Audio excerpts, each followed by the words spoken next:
Welcome to moms kitchen. আজকে আমাদের recipe হচ্ছে মাটনের লাল লাল পাতলা ঝোল। খুব একটা রিচ করব না, আজকে পাতলা করে ঝোল বানাবো। প্রথমে প্রেসার কুকারে আলু দিয়ে ভাজতে দিলাম। এবার মিক্সিতে পেঁয়াজ, আদা, রসুন, শুকনো লঙ্কা আর টমেটো দিয়ে পেস্ট করে নিলাম। আলুটাকে এবার প্রেসার কুকার থেকে ভাজা হয়ে গেছে, তুলে নিচ্ছি। ওই তেলে গোটা গরম মশলা, ছোটো এলাচ, একটা তেজপাতা আর গোটা জিরে ফোড়ন দেবো।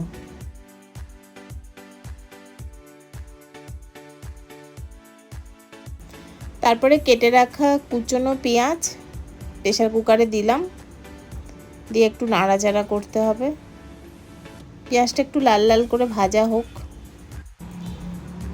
এটা লাল লাল করে ভাজতে দিয়ে মিক্সিতে যা ছেড়েছিলাম সেটা পেস্ট করে নিলাম। তারপরে আবার প্রেসার কুকারের মধ্যে মাটনটাকে ছেড়ে দিচ্ছি। একটু একটু করে ছাড়লাম মাটনটার দিয়ে।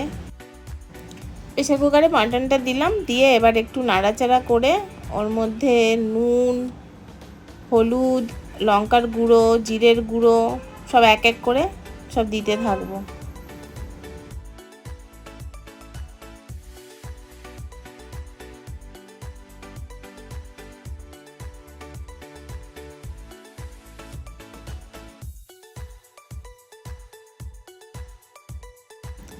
এই যতগুলো সব দিলাম গুঁড়ো মশলা দিয়ে এবার মাংসটাকে ভালো করে কষাতে হবে। বেশ কিছুক্ষণ ধরে কষিয়ে নেব, যতক্ষণ না তেল ছাড়ছে।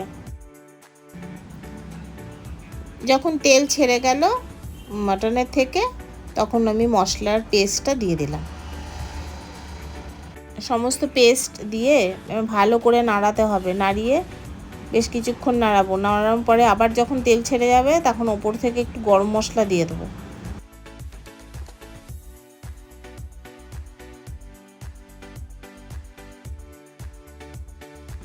গরম মশলাটা দিলাম, দিয়ে নাড়িয়ে চাড়িয়ে এবার ওপর থেকে একটু গরম জল দিতে হবে।